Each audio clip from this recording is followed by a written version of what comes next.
What is going on, Casually FC? Welcome to the first match review and reaction here at the channel for 2023-2024 season. I'm here with my panel of Ahmed, Winter Surfer, Oliver, and Chris. And yeah, we're going to talk about the Wrexham game, and then we're going to talk about yesterday's Brighton game, the game for CAICEDO'S soul. But before we do that, just a huge congratulations to everyone and the channel because we hit 2K. Let's go. Thank you so much, guys. That's an awesome milestone.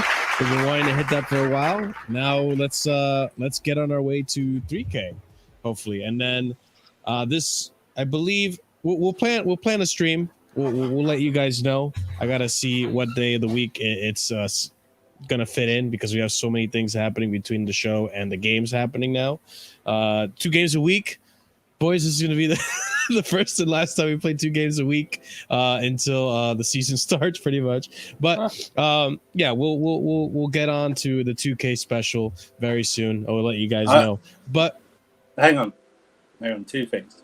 First of all, all credit goes to Marshall for carrying on the channel in the first place. We just show up. We're just talking heads. You know what I mean? We just you guys make the show. You know what I mean? We don't do the thumbnails. We don't do the topics and stuff like that. You know what I mean? Or do the reaction videos where Marshall has to sit through like the entire video. Timestamp it. Or some people. The mental toll that's taken on me. You know, about trying to jump out the window on some of the videos, stuff like that. Second of all, though, a brand new video. Me and Ahmed are going to do a reaction to the reaction videos of like this one today, right, Ahmed? That's what we're going to do. Yeah. We're going to critique our own performances. Exactly, man. Now we play by play action. Come on. But thank you guys. Obviously, I appreciate the panel. You guys have been here for a while now, and it's always a fun time. And yeah, I mean, it's been a lot of work, and we're just gonna keep going. We're just gonna get better as we do, and we're gonna develop into these good players like under Poch, man. You know, we're gonna kick it. All right.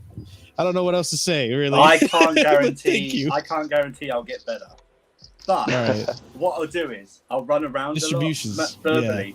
I'll verbally run around a lot and kiss the Casually FC badge. Just to get myself over, you know, with the proper casually crowd, you know. Proper Lukaku vibes. Just remember, man. I'm always up front. Like I like Drogba. If you need me in the midfield, like Balak, you know, I'm always available for the team. I'm saying always. Jesus. But yeah, regardless, thank you very much, everyone. So that being said, be sure to smash the like button if you haven't done so already. Subscribe if you haven't done so. Hey, on our way to 3K now. Let's get those numbers up. A lot of you that do watch have not subscribed, so smash the subscription button. Make sure to hit the bell notification so you're notified when we do go live. We're going to be a lot more active now as well, now that the season's coming up. So check that out.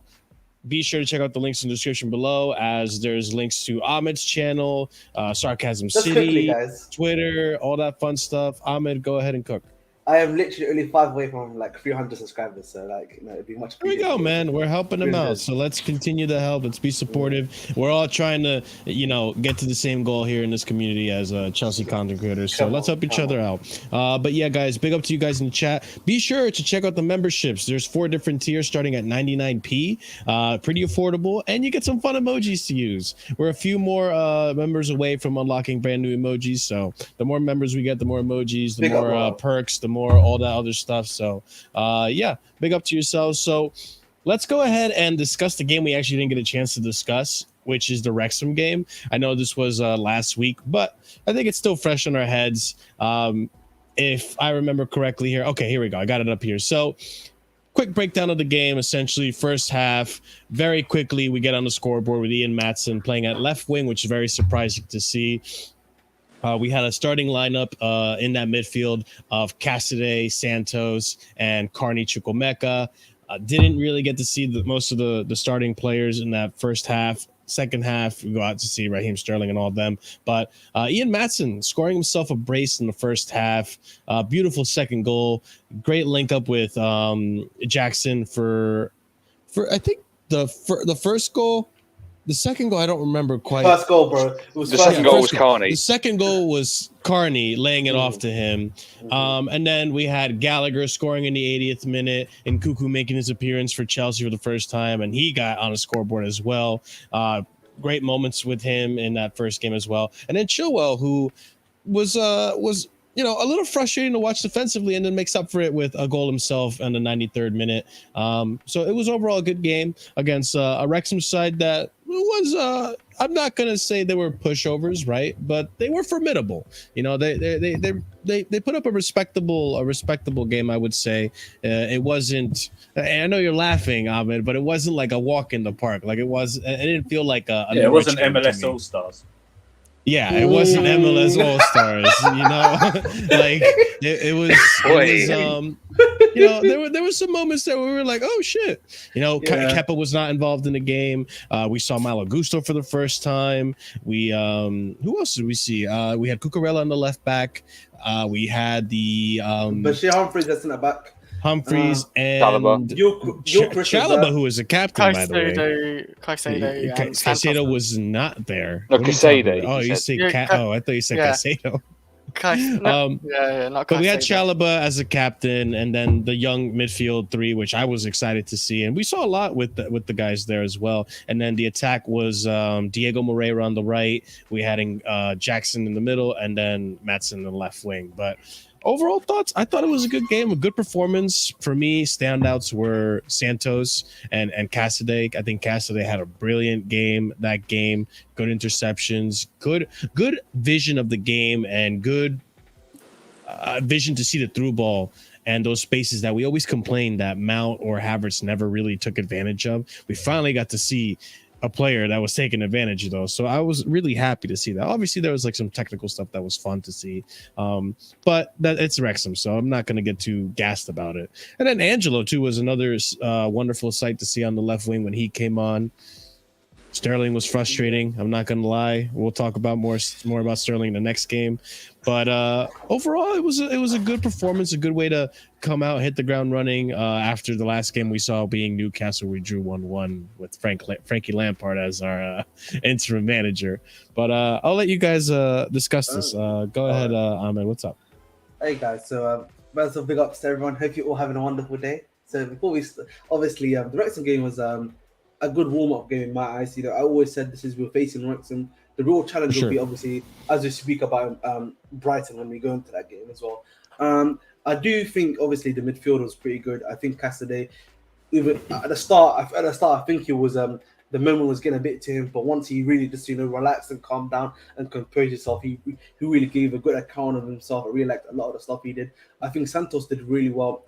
Something that I really like about Santos is that he really works well in the first phase of play, and you can really tell that he's a very good a holder, almost like a CDM person, as a CDM as well. So that's why I've always been a big fan of them. Maybe having Santos as your backup to whoever that may be, whether it be a Caicedo, hopefully, as your main guy there.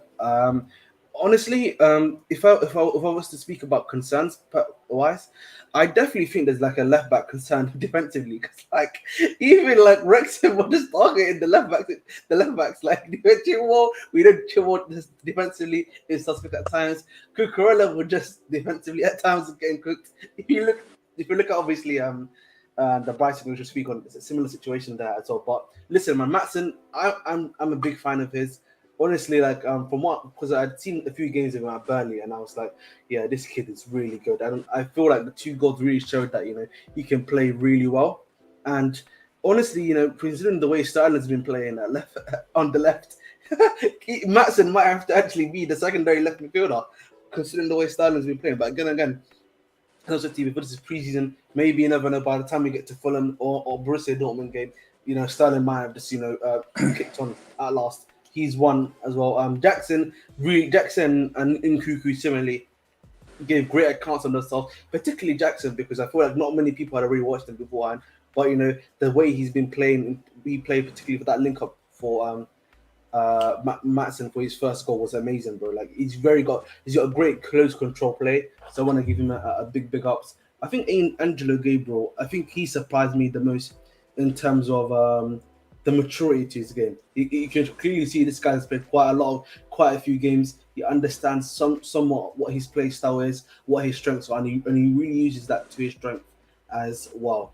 And I also want to give a big shout out to Malo Gusto. You know, I think obviously when people saw Malo Gusto got signed, I think people thought, you know, Malo Gusto would be like, you know, just a backup. You know, maybe, you know, you can Reach is going to be the one that's clear. But honestly, Malo Gusto is looking very complete.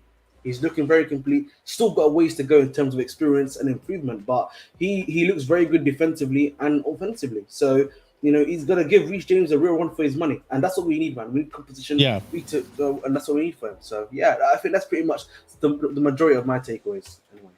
Yeah, I think that's a really good point to point out. I mean, we'll obviously talk more about Malo Gusto in the Brighton game, but yeah, I mean, from what I've seen so far, like he's been very impressive. I do need to see more offensively, obviously, but that'll come with time, I'm sure, and adapting to the system and getting to learn. You know, again, there's still chemistry happening. There's still some kinks to like kind of, you know, work out in the team, but regardless, like this team, like.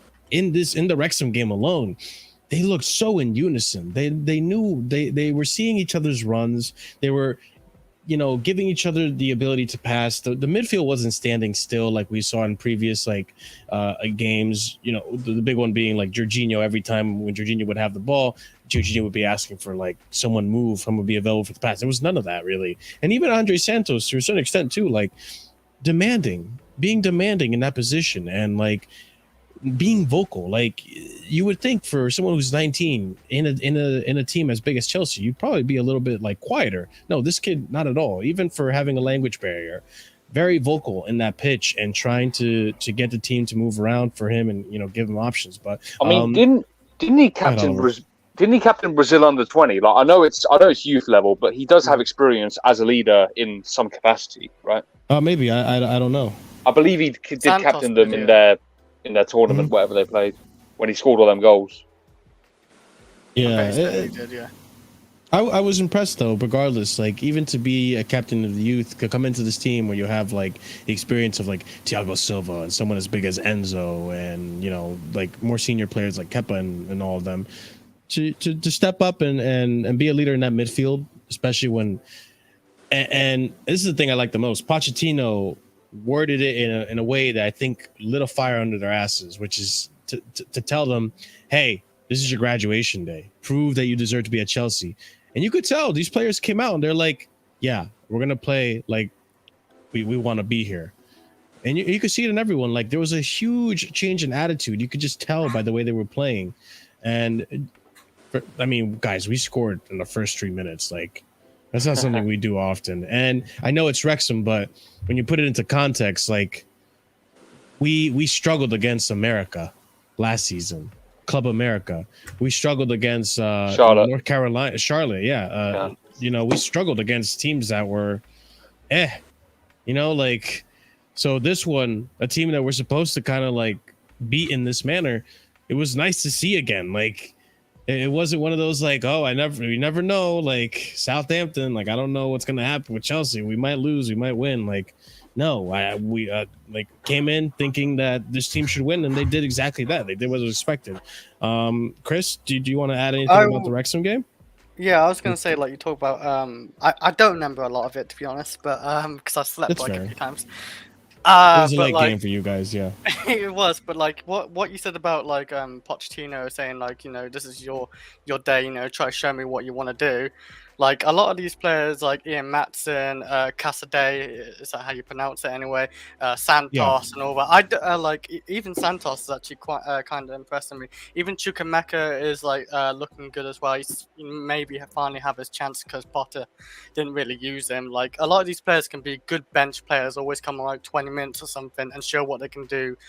So yeah, like they could save us money. Like Santos and Cassidy could be like, you know, we don't need Lavia no more. Like we can only just maybe go for Caicedo, who's our main like, you know, target for DM. Like so maybe we don't need like Lavia. So like, you know, this is their time to shine, and you know they are like doing well. Like they scored 5 goals, didn't they? Like the whole team they scored.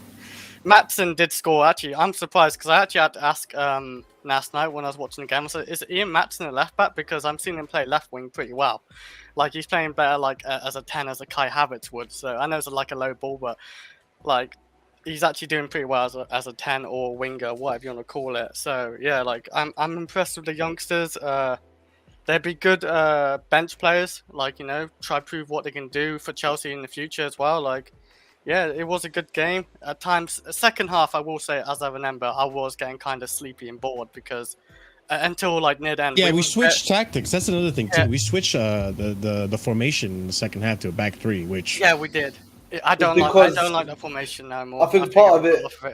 I think part of it was just because there was no Reece James, and then I think in the second game he just forced Chalobah onto the right, which was afterwards once Malo Gusto got off essentially. I was going to ask, is Humphreys a centre back? Because I thought he did pretty well. Actually. I think so. He is a centre back, sure. And I was going to bring him up actually. Yeah. You know, he's gone under the radar for a lot of people. I really like his performance. I mean, it's not something where solid, yeah.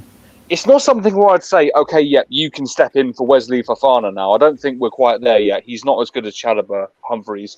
But I was listening to Lewis's stream the other day, and Jimmy brought up a really good point, like, because someone mentioned that he's right-footed, and it's like, and Jimmy said, "Oh, I didn't know that based on that performance," and he's right. You know, he was really good with both feet. So I just thought that was something quite peculiar that I picked up on.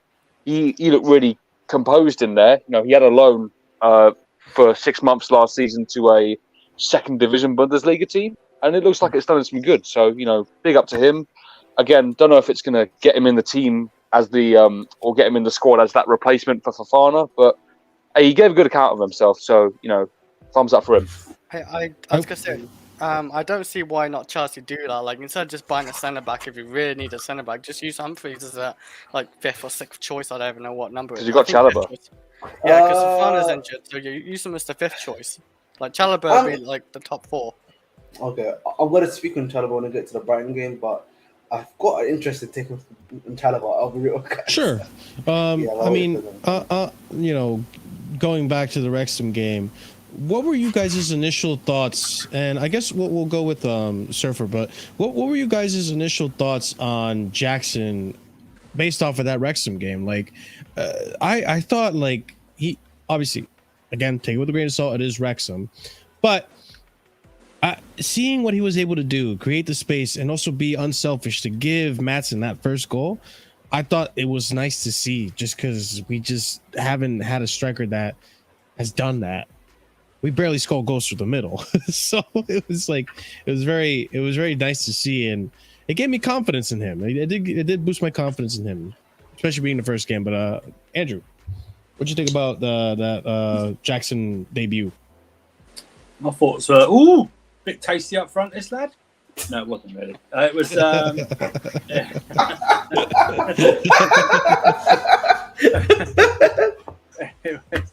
It was. I've got to be honest with you. I didn't watch it, so I didn't watch it live. Oh, okay.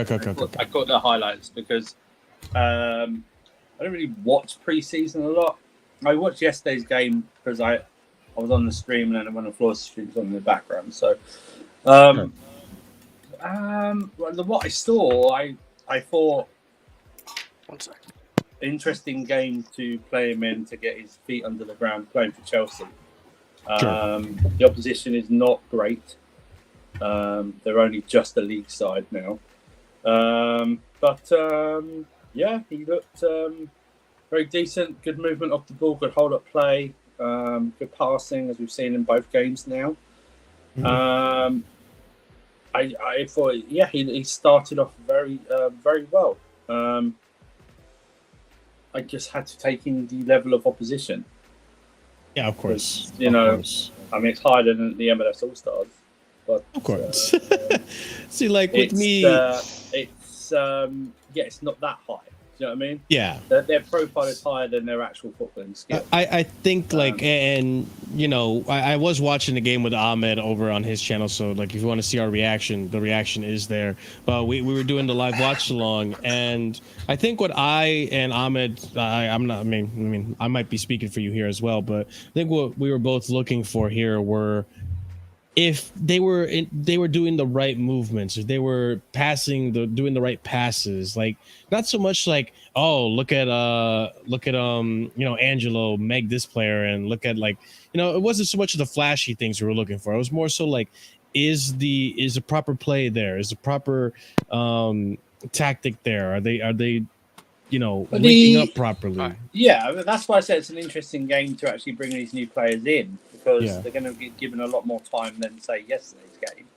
Tackles aren't going to be flying in as much, and it was more about getting them settled with each other, really. It's sort of like a behind-the-closed-door friendly sort of thing that some teams have during the week, where it's not going to be that intense. It's just really to build up some chemistry and stuff like that. So, in that case, it worked out. It worked out very well. In both games, though, I still think there's a need for that Caicedo type midfielder.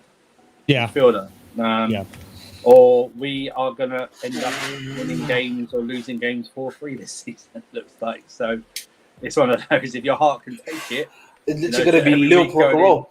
Yeah, every week going in, basically having like our goal difference being 6 because we scored 70 and conceded 64, then it's it's all good. So, but it's a very good start for Nico Jackson. Yeah, and obviously it's a good start in the sense of confidence. Go ahead, Chris. The comment you pulled up, if we don't need Humphreys as a 5th choice, then I don't want to see any Chelsea fans. Maybe this is a smart chat, don't want a 5th choice. Yeah, we don't need a 5th choice. We don't need to buy, a Harry Maguire, as people put in the air. Like, we don't need to buy an actual centre back, but be a 5th choice where we have one game like a week or whatever, and odd FA Cup game. And Harry Maguire is brown envelope rubbish. Yeah, I know. But I'm just saying, I've seen Chelsea fans saying, "Oh, we need another centre back because Fofana's injured." No, we don't. We have 4 centre backs who will be good enough, for the whole season anyway. Unless in January we have a crisis of Thiago Silva's out all season, then yeah, we'll look at it. But the problem is, I think we'll get to this one once we get to the Brighton game. Okay. Thiago Silva for me cannot work in a back 4 per se now. I think he can. Maybe it's just me, but I don't think he can fully work in a back 4. But again, that's just my opinion. I think this season will test his age as well, because he is 39, and this is his 4th season at Chelsea. Yeah, he's been doing it for a little bit of time now. It will test him this season, but I think especially 3-4 seasons ago, if you have Thiago Silva back 4, I definitely think he can do it. But maybe this season might be a little bit of a challenge, but I still think he can do it, but not maybe play every game. So overall, the Wrexham game, I think, was a good way to start the season, a good way to get the confidence in, and it was a good way for Pochettino to really test out what players are going to work with what players. For example, Diego Moreira, I would say, I think he had a solid performance, but I think out of the rest of them, I don't think he's up to snuff just yet. I could see him going out on a loan to really develop his play. I don't think he's ready for the first team versus right now, Cassidy is kind of up in the air. Santos is convincing me that he does get a spot on the bench or a spot in the squad for next season. But it's a good way for us to really gauge these players out and see what we're going to do with them and see who we're going to test going forward for the rest of the preseason, because we still have, we just did the Brighton game. We have Newcastle, I believe, this Wednesday, and we have Fulham on Sunday, and then we have Dortmund, and then right into Liverpool. So, we have 3 more games left to really get fitness levels up, to really test out who's going to work with who and what tactics are going to work with what. But it was a good way to start it off. So that being said, let's go ahead and now discuss the Brighton game. So yesterday, I was going into this game wanting to demolish these guys because the amount of shit that's been going on between De Zerbi publicly saying that he would like to have Colwell in the team, that Caicedo's not going anywhere, that there was no whatever. Okay, fine. You know what? Then I challenge you, Brighton, to Mortal Kombat, and we will fight for Caicedo's soul. And so yesterday was a fight for Caicedo's soul. That being said, let's go. At least I hope that's how it worked. We'll see what happens in the future. But that being said, wasn't a good start to the game. Danny Welbeck, for some reason, this guy loves to score against Chelsea. But yeah, Danny Welbeck opens up the score line with a nice, I guess, it was a set piece goal.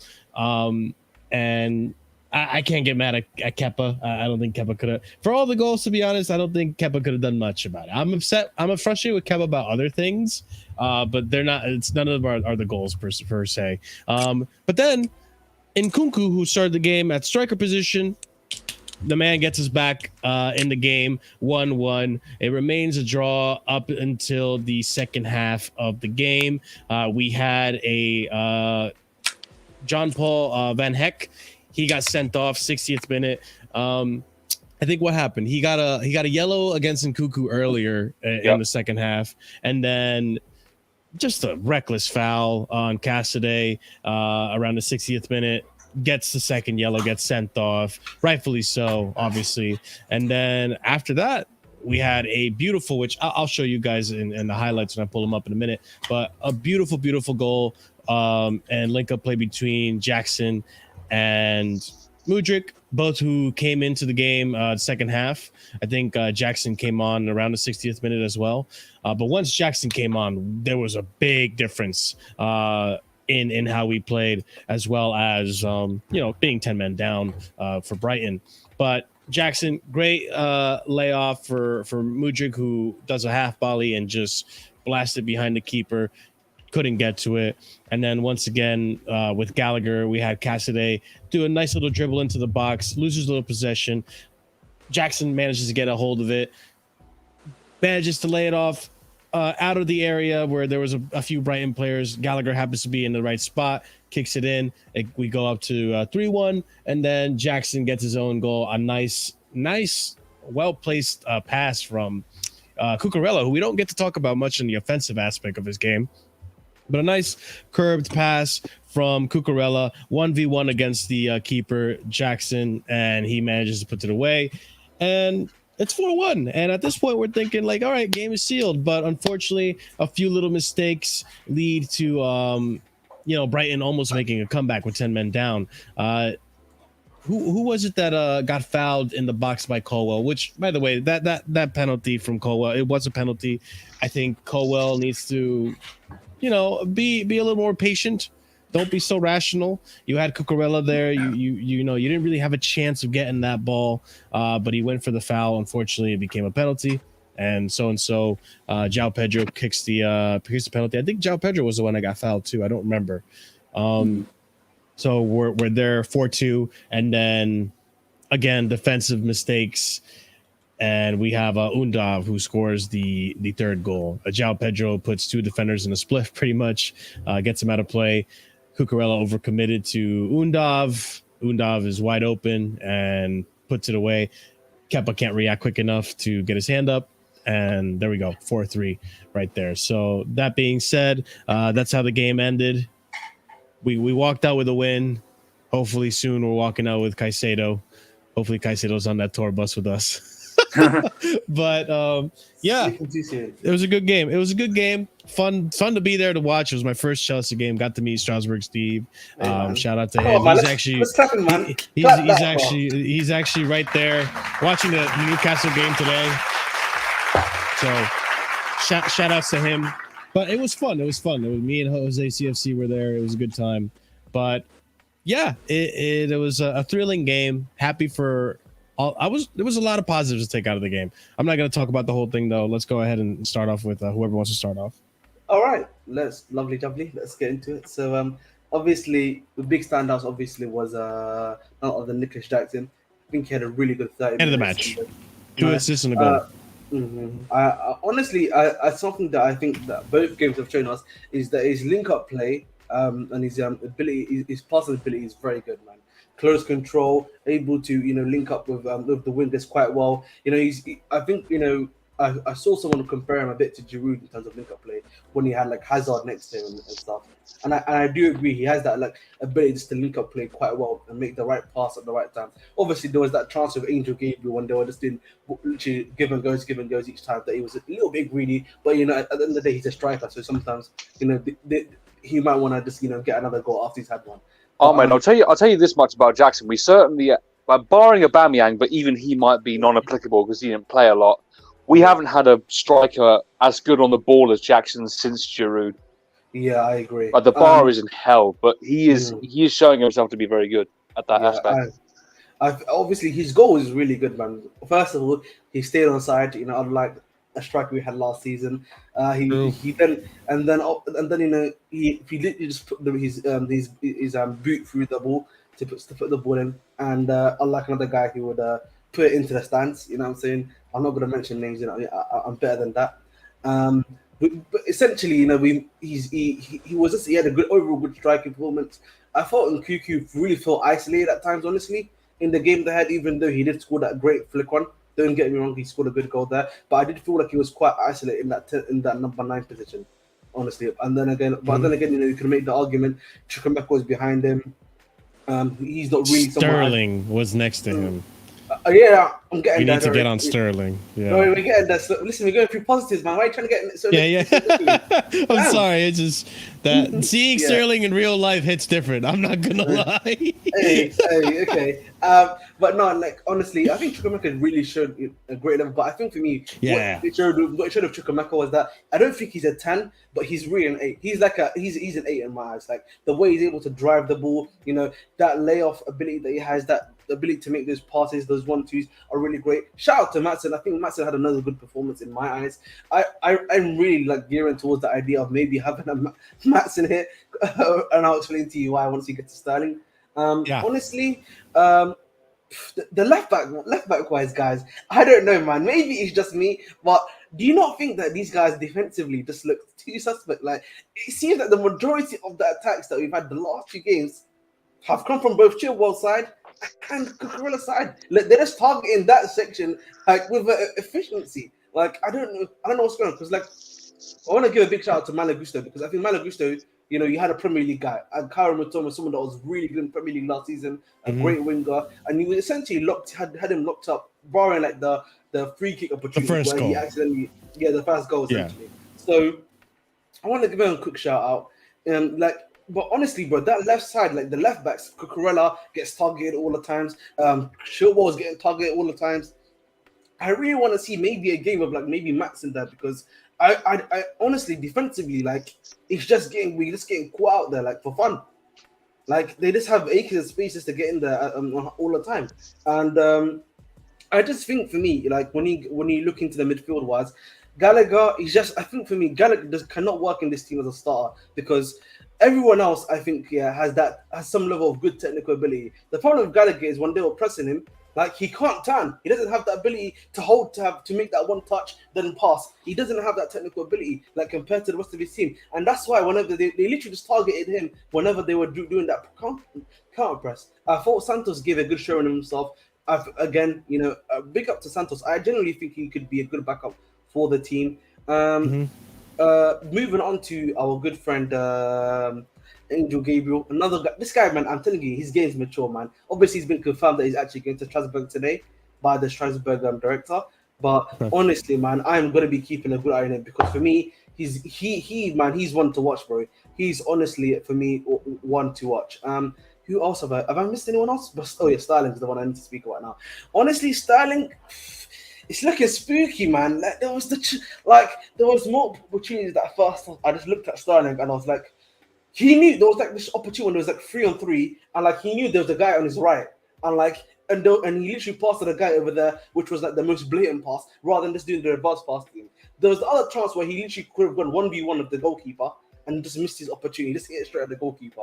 And honestly, man, obviously there's been some news that's come out today. I'm not surprised that maybe the club is looking at. That's why I'm not surprised that Pochettino has been trying to play Maatsen in the left wing, because maybe he's not trusting what Sterling is doing from an offensive standpoint. But again, it's preseason again. Maybe Sterling's 2 performances that he's had now will be overshadowed maybe when he plays against Newcastle, Fulham, and Borussia Dortmund, and he starts getting better.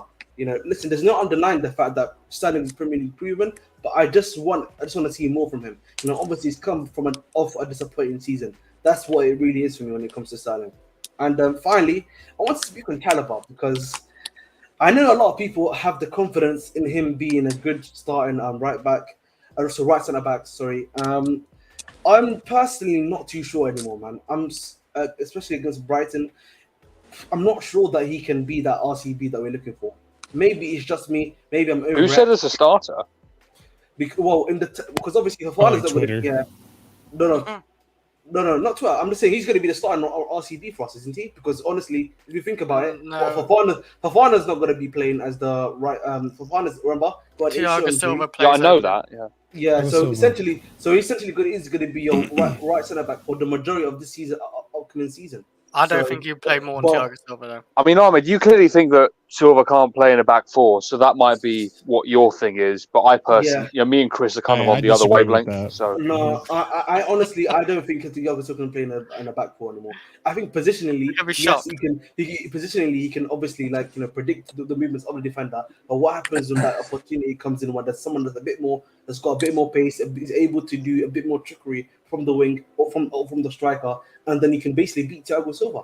Well, I Does think he need pace if he reads it well though? Like he showed many times where he doesn't actually need pace to actually like out On the tackle. Frank The issue with Lampard. Thiago Silva is, and I saw it yesterday, the midfield is a lot deeper with Thiago Silva in the back foot because he's not fast enough, and that's a problem. I mean, that was they were able to overrun us in midfield because our midfield guys were having to drop deeper with Thiago Silva in a back four than they would do in a back three because there's more of a space there. I'm with Ahmed. I don't think Thiago Silva will play a lot this season. I really don't. Well, then we need a new centre back. No, I'm saying like he'll still play, but I don't think he'll be starting every game. Even when we play weekly, I just don't. I just don't think he'll start every game. I think him and Chalobah will rotate quite a lot between them. Maybe when you play Balashila there or something like that. That's what I think they will do. Going on to Sterling, it's funny, people don't mention the shot he had in the first half that was a good save and the actual cross that was nearly a goal as well for Maatsen. People often fail to forget that about yesterday's game. Let agendas run though, right? But there we go. With Sterling, it's always been like that. I mean, parts of his game, he's always had that in his game, like that. Sometimes his decision making is poor. I do agree with that. But I'm not dying on an island to protect Sterling.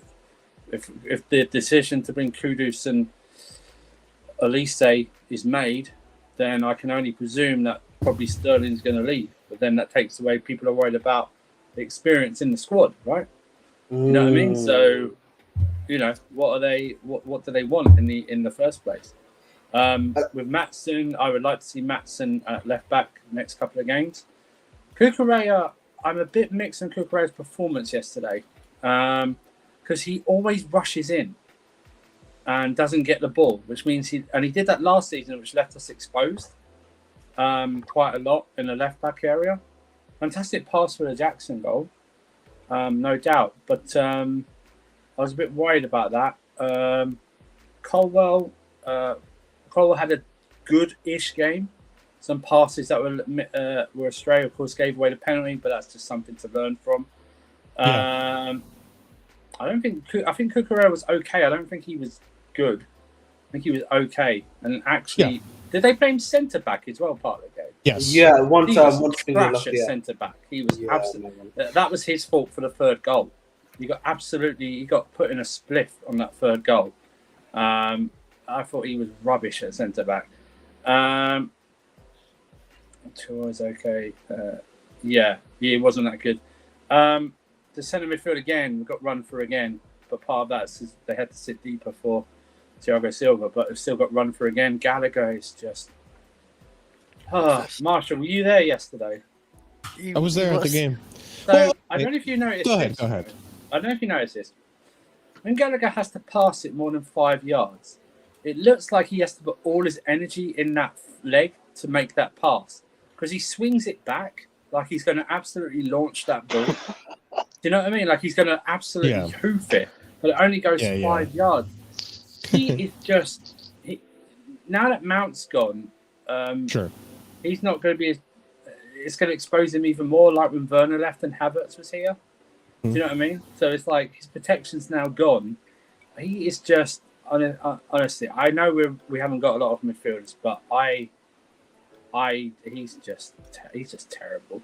So honestly, I would take Gabriel Vega over this guy. He is absolutely terrible. On. I mean, he is. He is terrible. Real he's quick, terrible Chris. for what he was asked to do yesterday. Absolutely terrible.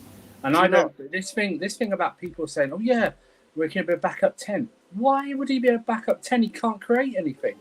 Why would he be a backup? What to do? What? Just To give him a run chance. around? It would just have to be to do score stuff. goals. That's the Yeah, only thing he can do.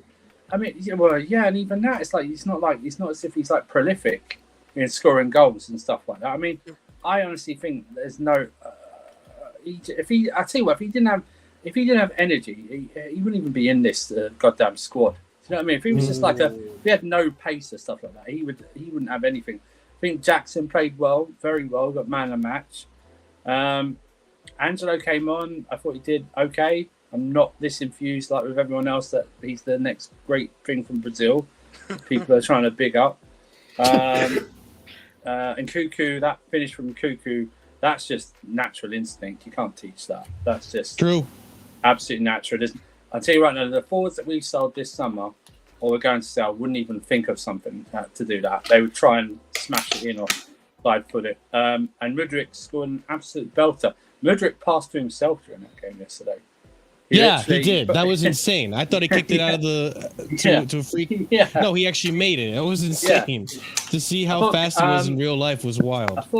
I thought Gusto was very good yesterday. He locked down Matoma. But I just want to say this. I don't think Kepa was at fault for any of the goals yesterday. But my thing about him is his decision making. Because in the second half when Chalobah was tracking Pedro to the right, and Kepa comes out and makes just diverts Chalobah's attention away and stuff like that because he's coming out, and then he made that opportunity even more of a goal scoring opportunity by coming out like that. That's what I'm talking about. That's what I'm saying, that he could be. Someone couldn't pepper us for like 89 minutes and he makes a decision like that. That's my fear with this guy. He's a bozo. He's got a bozo gene in it. But more importantly, yesterday, the importance of getting another midfielder in, a good midfielder in, was obvious in that game yesterday. The control of it. Because Brighton actually, before we equalised, had a couple of decent chances to actually make it 2-0 before then. And they didn't take them. So, but, apart from that, hey. I was going to say something about Gallagher though. Do you not think Poch really likes him? Like, I noticed Gallagher, he didn't get subbed off, right? All game. I think he played a full 90, yeah. Yeah, I don't know, normally you sub off every outfielder player. Like, Gallagher seems like he's very usable for a manager because he does a lot of dog work. Like, he's not going to be a main star, of course, I don't think that, but I think Poch might like him as a bench option because he does a lot of dog work and, he's good at work where he goes up and down, he runs everywhere, he's like a dog. But yeah, creative wise, of course not. But I think Poch might like using him as a bench player. Here's the thing. Where Gallagher started in the first half, or in the second half, look at the difference when Cassidy came in to play the exact same role. In the DM role. Yeah, the control, the passing, yeah. the presence of mind about where to do, the decision making, the not panicking. And look how easily he made it. He didn't look like he had to try to pass. But Gallagher looked like he had to put all his effort in to pass. That's the difference. And this is a guy who's 6 years younger than him. Yeah, who doesn't. And look at Santos as well. Gallagher is just, honestly, this Elise thing. Just give him Gallagher, and we don't have to pay you for anything. You know what I mean? That's what I would do. Get this guy. Honestly, I don't think Poch is literally anchored to this guy. Sure. And we're not either, because we're okay. He's not as if we're going Gallagher's not for sale to anyone. The right money comes in for Gallagher, he's gone. Do you not think maybe for the right money? Yes. Do you think maybe how last season the owners some of the owners that I don't think it was last year or the season before, when they had to play Batshuayi and them lot. Do you think maybe the owners are doing something similar with Gallagher? Where listen, we don't mind obviously having him as a player as part of the squad, but we're giving it a lot of minutes just to show him off to other Premier League teams, for instance. Yeah. So that could be it. But Ahmed, he made our second most appearances last season. Do you not think that's enough of a shop window? And he's not exactly like he's playing out of his skin. But Oliver, last time it's still bad. It's still bad. It's better than last season. But it's also what our options are in midfield at this moment in time. Yeah, that too. Yeah. I mean, we're not gonna. I'll say this about Gallagher though, having seen him in person now, I think yesterday, I actually was kind of impressed with Gallagher, because more precisely the second half, you know, outside of the goal, obviously, you're not always gonna be impressed with the goal. I think with Gallagher, something I noticed that he's been better at since Poch came in is that he's improved in not being nearly as sloppy. You know, like with Gallagher, you understand what you're getting with him. You're getting a player that's going to be pressing and pressuring the opposing player, and he does do a good job of doing that. Is the possession always turned over to us all the time? Not necessarily, and as a result, maybe we don't notice this as much. But Gallagher was not getting on my nerves like he used to yesterday. And you know, yesterday he started off in that double pivot with Santos, which he wasn't that great there. I'll admit he was available often. He's not disappearing like we had Mason Mount do in that position in prior games, and he's not like getting lost in man marking either. But the second half, I did notice he was more involved in the game. He was doing the right passes. He was, you know, linking up better. He wasn't losing the ball nearly as much like he was like last season. The guy was a mess. He was getting dispossessed constantly, giving the wrong passes, trying the wrong things.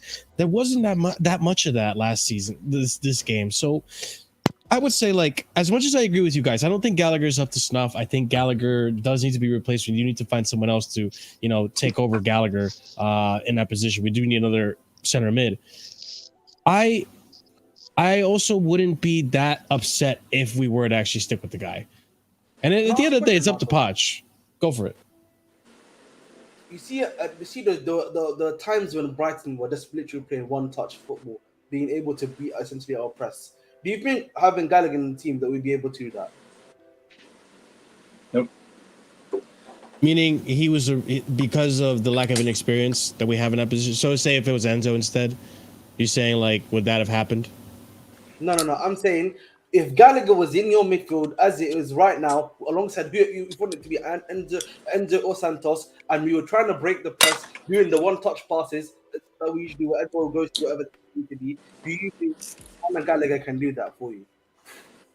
Yes, minerals. Not necessarily. I like no, again. Exactly. Then so then we're back at the question. We know that Poch the style of Poch has to play. If he wants to break the press, we need guys that are able to be technically astute and able to break the press, do the via the one-touch passes, get one or if not at best 2 touches. Right. The problem with Gallagher, he's taking 4 to 5 touches. He's not technically stable. He doesn't work for the team. Again, for me, when it comes back to also Gallagher, not necessarily. Not necessarily what you're saying. Like I don't think he's taking that. Yes, in the second half, I think he was a lot more fluid. I think he was passing the ball along a lot better. He was a lot better because he was higher up the pitch. And that's the other thing too. Like, I know we don't like Gallagher, and I agree. I don't like Gallagher in this team either. I don't think he's good enough. I think I would like a much more talented, more sexy, technical player. But at the same time, he's not costing us the game. I've got a point on this though, because I know you guys were talking a little bit about the defending at left back and Cucurella to a lesser extent, but I'm going to talk about Chilwell here because those two, Gallagher and Chilwell, were each other's worst enemies. They were just constant with the choice of passes they were making, constantly piling pressure upon themselves, on Colwell, on Kepa. It was a mess on that side, and with the lack of security on that side, you get dispossessed. It did make Colwell look a little shaky to me because I'll admit, like, look, as great as Chilwell looked offensively, defensively he was getting like the one they were just playing around him. Like he was just basically a cone to these players. It was like it was embarrassing to a certain extent. But like I said, Marshall, a big part of that was because of some of the choices of passes Gallagher was making. Like, granted, he wasn't giving the ball away, but he'd pass the ball to Chilwell when he's right next to the corner flag. And it's like, okay, how do you expect him to play his way out of that? Yeah, there was a lot of pressure being placed with Brighton. I'll bring it back to the point. Look at the difference when Cassidy came on.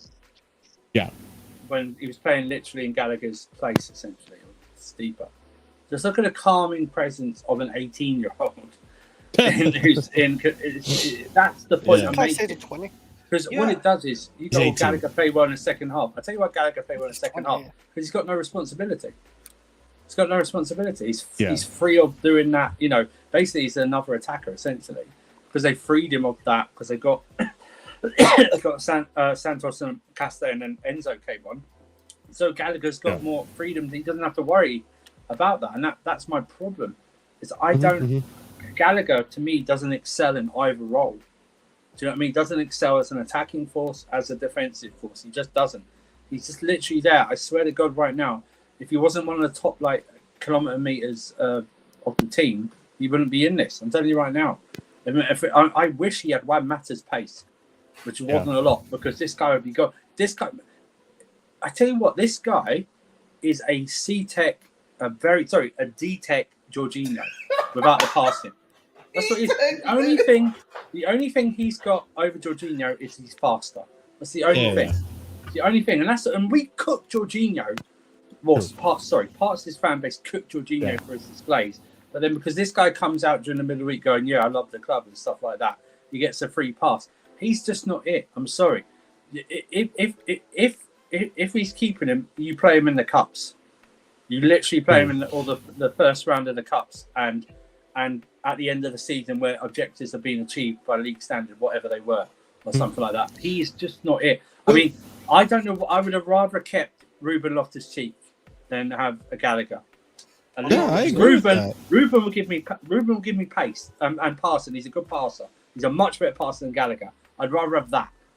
That's what I'd rather He has have. some level of spatial awareness as well. To me, these two games, Santos and Cassidy, if I'm keeping a midfielder, they're way above Gallagher in terms of keeping them.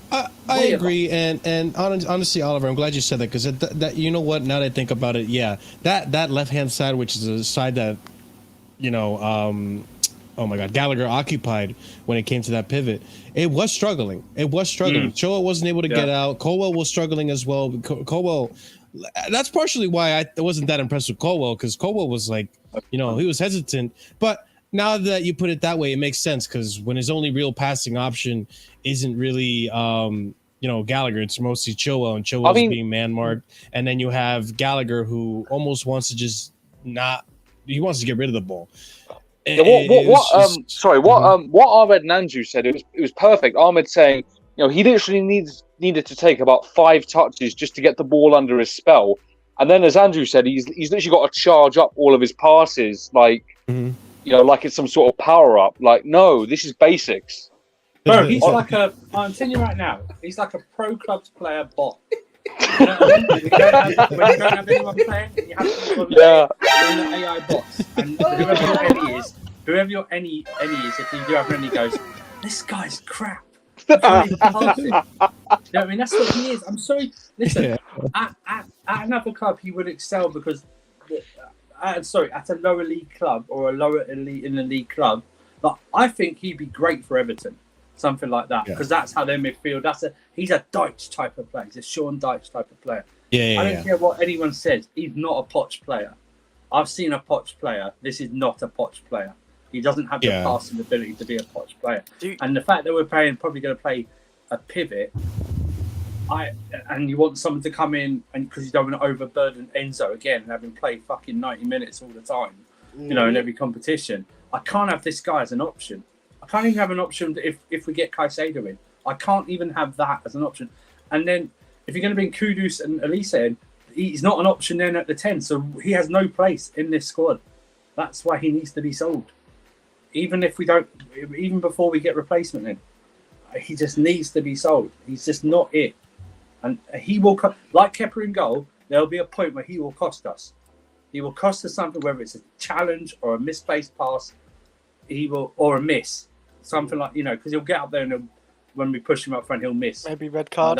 I don't hate the guy. If it comes off, I hate the guy. I don't hate the guy. Yeah. Hate is especially reserved for someone who does something wrong to someone. Exactly. Yeah. But it's just not it. And we've just got rid of Mount. I don't want to have a 3-year conversation about fucking Gallagher and then get him out. Fucking minerals, bub. Yeah. He needs to go. We need to be better. I'll be the Gallagher stand. Don't worry. But I do have to admit, just to be fair on the Gallagher situation, it looks like he's tidied up more than last season. Is it good enough? And everything that you guys say is still relevant to the conversation. He has tidied up a bit. It looks like Poch has improved overall most of these players.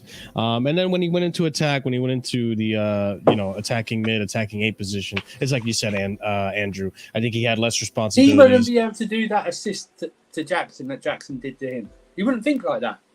He wouldn't think like that. He would go into that situation looking to either block or tackle. He wouldn't even think about passing it forward like that. So oh my god, he would crunch that defender. He would totally. I can see that. The kids are doing much better, and Carney is better in the 10 than Gallagher in the 10, and we saw it yesterday. Mm-hmm. So, Well, I mean, on the topic of yesterday's game, let's also talk about Malagusto a little bit. Here, this is the moment where, was this Mitoma? Right, this was Mitoma who heads it back to Welbeck for the goal. But outside of this, I gotta say, Mitoma's no easy player to defend against. Not at all. After this, I did not see Mitoma for the rest of the game. He was quiet on the right back side, the right hand side, and I gotta give kudos to Malagusto. This is really impressive from him, and like we had mentioned earlier, I think Ahmed, you said this. This is actually competition, not just a backup for Reece James. But if you knew about Malagusto, FM legend once again, I mean, listen, man, Chelsea FM legends are not scared on. But on the serious note, I'm sorry, he has a high potential, man. Honestly, I actually was more interested to see his attacking style of play, but defensively, he's been on a masterclass these days. So I'm looking forward to seeing more stuff from my attack. Because at Lyon, bro, attacking wise, this guy was the GOAT attacking wise when he was playing over there. So it's kind of surprising. We haven't seen much of him attacking. True. I think today the emphasis was a lot on defending, because I don't know how much you guys actually noticed this during the game, but we actually did switch mid-game to a back 3. We kind of shifted around. We started in a 4-2-3-1, and what happened was you'd have Gusto would tuck in as a right centre back, and then Madsen would kind of tuck into midfield from the wing, and then Chilwell would take the wide area. So it became like a 3-4-3 with a box midfield. So Gusto kind of acted as a centre back in possession. So there was a lot more defensive emphasis on him. But even his passing out the back is pretty half decent. So, he's good at both sides of the game, and a lot of people had the impression that he wasn't. So it's good to see that he's a lot more complete than people thought. And I mean, I will say, when it comes to the attacking, and we'll bring this back to Sterling, because I think Andrew pointed out a few things that, rightfully so. Sterling did have moments. In this game. But I think having the partnership with Gusto may be hindering Gusto's ability to attack. Because, I don't know, Sterling to me so far seems like he is not up to pace with what's going on tactically and what's going on in the game. There was even a point in the game that Kepa saved the shot, but it's almost like Sterling is waiting to pass it to someone, not realizing that Brighton's putting pressure on him, and he loses the ball in a very foolish area right outside our 18-yard box. It's like, Sterling, you should know better than to do this. And then obviously your typical Sterling complaints, which is maybe he holds onto the ball for too long, should have shot when he passed, should have passed when he shot, the decision making stuff. We would know that about Sterling. I'm not complaining about that about Sterling.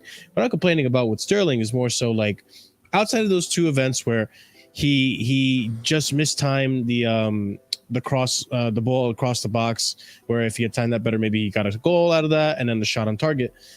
Outside of that, though, it just seems like Sterling is not up to pace with what's going on. And this season, again, I'm not going to say sell Sterling, get rid of Sterling now. Obviously, I think there's a good player in Sterling. He was one of our better attackers last season. I'm not going to, forget that all of a sudden. Wow. But I think going into this season, I want to see Sterling at his highest level. I want to see more consistency when it comes to Sterling. I want to see a Sterling that's up to pace, getting the runs right, not losing the ball foolishly like he did yesterday. I guess for me, I have such a high expectation for Sterling than the rest of the team, because he's one of the seniors in this team. You got an agenda, man. That's what you got right now, right? I mean, I'm fully like, by the way. It's not serious. I know. I mean, you're not wrong. Andrew could tell you I do have a Sterling agenda. Wow. No. Listen. He doesn't have an agenda. It's not you, Marshall. I just like everyone Sterling was terrible, and then they admit that. They omit from the things that he had a better first half than second half. because he had that chance, you know, good save, whatever. But he did create that chance that nearly for Maatsen to nod it in. Do you know what I mean? Or the good cross from Maatsen. I just want people to remember that as well, because it always seems to be all the negative around him and stuff like that. Like with me, with Cucurella, I don't think for me, like Cucurella yesterday, I think he had an okay game. He was rubbish centre back, but he had good tackles at left back, and he set up the Jackson goal. So it's just that I wouldn't just people just to be a bit fair. I know people are like going, you know, they want Sterling out because, you know, Sterling signed up to play right wing back multiple times last year, didn't he? I forgot about that. Yeah, in his contract and stuff like that. And having Kai Havertz up front, who's got no self-awareness of a blind rabbit approaching a car. You know what I mean? And stuff like that. So it's just be a bit fairer. I'm not, like I said, if the situation works out that Kudos and Elise come in and Sterling has to go, I'm not gonna be crying over it. Listen, you know what I mean? maybe, I'm just not. You know. Think a big mistake. Maybe it was going on, Surfer. Maybe Saudi's calling. You know what I mean? Saudi's calling. Saudi's calling, bro. Saudi, whatever. I said the Arabic version of Saudi. That's what. Yeah, but I'm just saying. I'm not tethered to most of the players here. Do you know what I mean? Obviously, the ones that are, you know, if it comes in, an offer comes in for Sterling from wherever it's the Saudis, and it's near to what we bought him for, and Sterling's okay with going, and I'm not gonna be sad about it. Gotta frogs. I hate to do this to you, bro, but you gotta keep it. You gotta keep the energy the same equally. Like if you're gonna say Cucurella deserves time to let Poch work, you also gotta let Sterling work with Poch as well and give him time. Like you can't have it both ways here. Sorry, how much is Cucurella? I don't know. Wages wise, I just want to know how much Cucurella is on. I can have a look. To be honest, someone look it out for me, please, because I'm sure he's on like only 12 grand a week, right? When we signed him, so we should give him time. Yeah, 12.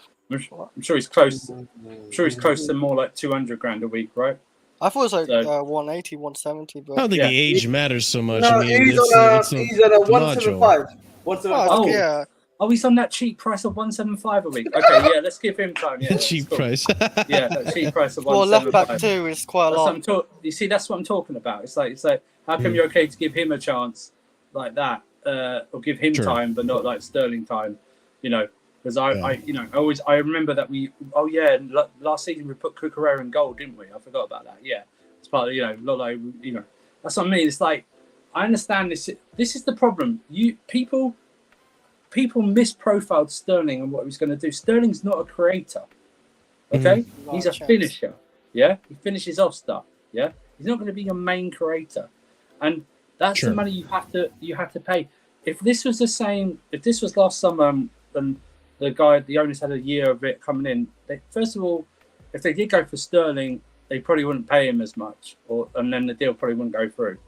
So Cucurella is a young guy who can improve. Sterling's an older guy who's been slipping from City days. He was still contributing to City in the last season he was there. Yeah, he was still scoring goals. So he's under Pep. He's the third top scorer under Pep. He's only behind Aguero and Messi. Do you know what I mean? He's only under Aguero and Messi, and he's always England's best player in any tournament. So I just want the same energy. I'm not going, yeah, Sterling's great, everything. He's not. He had a disappointing first season. But let's put everything into context here. You had an idiot putting him a right wing back for several games. Do you know what I mean? It's not a fucking right wing back. In his last season for City, he got 70 all competition anyway. He got 17 goals and 9 assists, for his last season at City, and then obviously he was Chelsea, supposedly a bench player, quote unquote, too. He wasn't a bench player. He played over 2,000 minutes. Unquote. Yeah, I know, but he played over 2,000 minutes, over 3,000 minutes, all competition. He played a fair amount of games still. Yeah, I think last season everybody played bad. Just no one really stood out. Gallagher maybe, I don't know. But Thiago Silva's Thiago Silva end of the day. Hang on a minute though. Here's the thing. Cucurella was playing under the manager he was the previous season, so why wasn't he playing well? He knows what the manager wants from him, so why wasn't he playing well? He had more an advantage than Sterling last year. So actually Cucurella should have done more than Sterling last year because he played under the manager. the year before. He should be able then to translate what the manager wants to the other players as well. But why didn't he do that? You know the thing. Great. He needs to step it up. Yeah, like I think me and Andrew and the others are saying yes.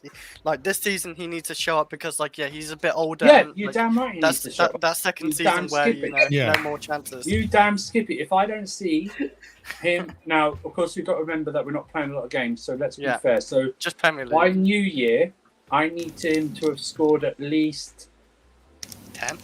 Paul. No. I'm going to need him to at least have got 12 GNA. Something like 7 goals and 5 assists or something like that. That's what I need. Oh, at least, yeah. Or 10 goals, 2 assists. I don't care what it is. I need to see that. And if he doesn't, then yeah, I'm absolutely fine. That's of course if he stays here. Do you know what I mean? Yeah. You know what I mean? Yeah, that's I up in the honestly air now, think, apparently. Andrew, I think he's going to get around 10 to like maybe around 10 to 9, 11 goals. Well, I and tell you what, a few someone assists. said it earlier in the start. These kids keep impressing. He's going to be on the bench. So, Bro, I can't lie to you. If Madison keeps doing what he's doing, bro, I don't know if he can play on the left side, bro. What? Bro, honestly, Yeah, if wait. Mudryk and Madison do what they are doing, I don't know if he can play on the left side. I'll be real, guys. Yeah, this is the worrying Sterling, thing for me, right? Sterling in a injury hit season still matched the great Kai Havertz for goals and I think stuff like that in his first season when he was out injured and playing out of position. Look at Marshall smiling. Look at Marshall smiling. Every time someone says Havertz, I feel Kai attacked. Havertz played like 38 games in his usual position. Sterling last season got 9 goals and 4 assists and being injured Now as you well.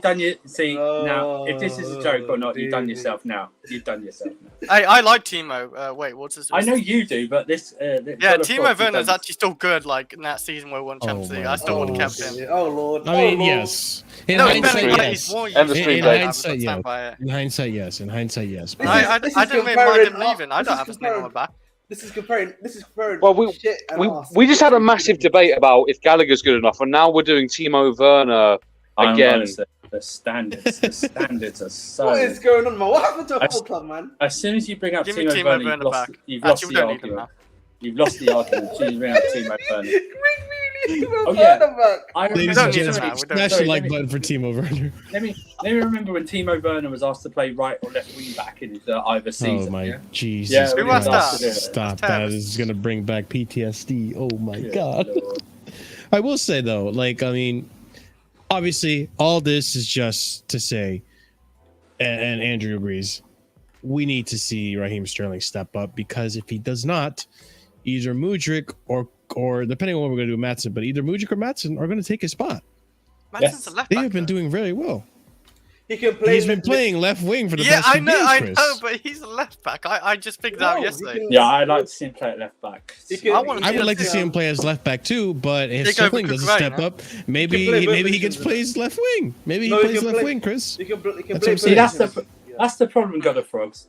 You can only hit the like button once. That's the problem with Timo. You know what I mean? Timo. You don't understand. You see what I mean? That's why you back Timo, because you don't understand. Timo was a You only, great you player. only do it once. Don't need to hear the slander no more. He did a great service. He won Champions League. Hey, and all I'm fucked off. saying is, Oh if we my get God. more He nearly cost us members, the Champions League. all I'm saying, if we get more members, let it there's go, a bro. Timo Let it go, emoji coming. All right, I there's a just- Timo emoji coming if we get more members. So He nearly Keep cost that us in the mind, Champions people. League, Chris. Yeah, He didn't know. He didn't. He knew Let's- what he's doing.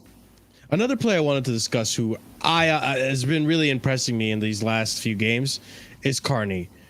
This play right here, especially Carney in tight spaces, is moving really well. I saw it in the midfield, the 1-2 with Maatsen right there, and then it gives the ball to Nkunku, who scores it off.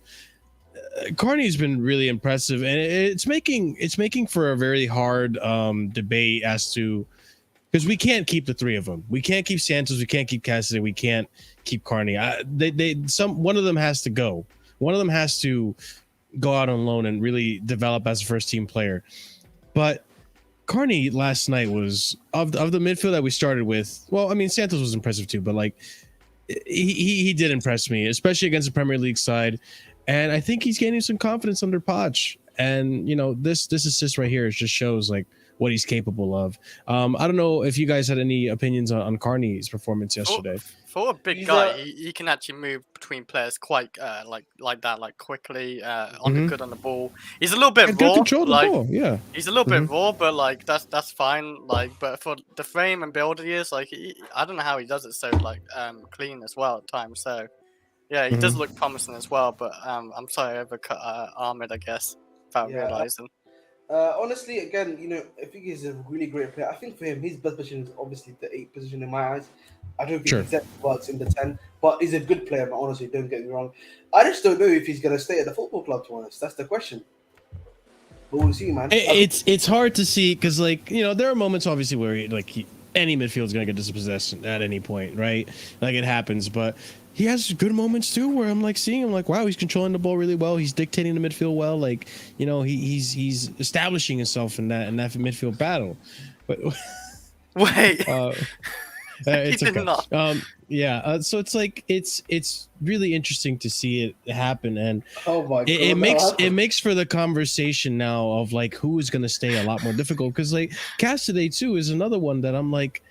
Interesting. I'm very curious. I think for him it's a bit more. I actually think he actually doesn't need to learn. Like it actually looks like he needs to learn. Like yesterday more so than the game before. Because against Wrexham, I was convinced. Yesterday, I was like not as convinced. Yesterday, he was a lot more tame, a lot more humbled. So it was an interesting one. You have to take level of opposition into account at the same time. Though. Exactly. That's why for me, I think maybe a loan move for him wouldn't be so bad. Hopefully, you know the way he's playing now and everything, he can get a loan move at a lower Premier League team that will probably take him or something. Because honestly, he you know, one more year in the Premier League to acclimatize, and he could be like, bro, he could be amazing, man. Ahmed, would you entertain the idea of Leicester City? I said to you guys before, I wouldn't mind Leicester City, but I just think for me, if you can get a lower Premier League side that's going to play him regularly as well in a similar style to what you're playing at, I wouldn't mind either. Like look at Bournemouth, for example. I actually think he would do great at Bournemouth if they were to ever pick him up, honestly. But that's just my thoughts. I think he needs a Premier League loan. I think he's ready to be at that level. I really think he needs to be competing at the highest level. I would hate to see him, you know, go up against, and I said this last time, but now that I've seen him play, it gives me more confidence that he was timed out. He wasn't banned. All right. Did say that. He was banned. I'm not having Werner from in 20. No, allow it. Even if it's banter. Connor Frogs will be back. Connor Frogs will be back. He'll be back. No, but time out. It sounds like some dictatorship I hear. You're right. A massive but with Cassidy, I now that I've seen him play and now that I've seen what he's capable of, it gives me more confidence that this guy deserves to play in a top league, in a top team, in a top side. He needs to be in the highest level competition. If we could send him to a Champions League team, even better, in my opinion. I think this kid needs to play at a high level, and I think he's ready for a high level. I just needs more of it. He needs to get used to the physicality. He needs to get used to the pace of it. So yesterday, you know, it was a test. Like, he had moments, don't get me wrong. Like the goal for Gallagher that Jackson laid off to Gallagher, that was Cassidy moving into the spaces and dribbling into the box. So he's still potential is still very much there. It's an impressive player, but again, now you have Carney as well too. Carney, who has played some games now with Chelsea, he's familiar with the role. He's familiar with the league, and I have Santos. Like it's a good headache to have. It's a very good headache to have for Pochettino, but it's there.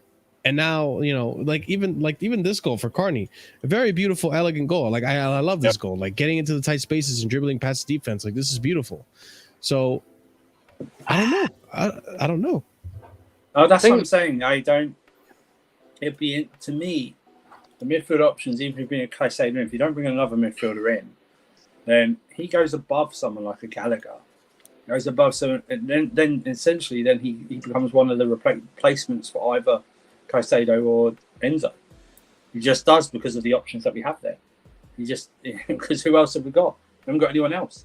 So we haven't bought anyone else. and people are going about like Lavia and stuff like that.